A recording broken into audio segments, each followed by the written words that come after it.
Well, the euphoria of having the oil leaks fixed was very, very short-lived. Took it out for a ride. Everything seemed pretty good. Driving down the road with my hand out the window on top of the mirror there, trying to direct some airflow into the car.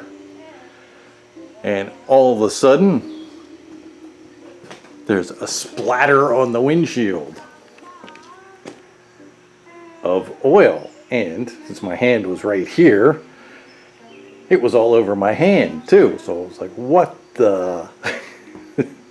Immediately turned around, headed back for home. And you can see the hood's got a nice blast of oil on it. Kind of hard to tell, but pretty much the whole engine compartment's got oil all over it. It looks like what happened now is, we fixed this hose today, and it looks like this one just popped.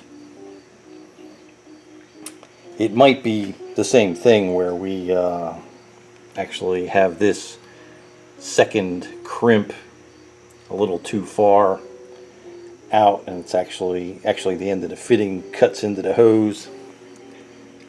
Kind of looks like that might be the case.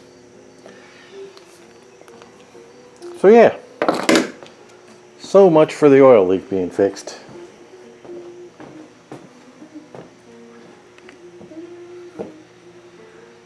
I'm definitely no longer a fan of remote oil filters. This has been a big pain in the ass. The whole underside of the car is full of oil now, as you can see. I was lucky to get back without running out of oil. I ran back with, in the highest gear possible at the lowest RPM, with my eyeball glued to the oil pressure gauge. So, I don't know. We'll figure out how much oil we lost, but yeah. It's not good. Okay, well, I guess now we got to get some parts to fix the other one.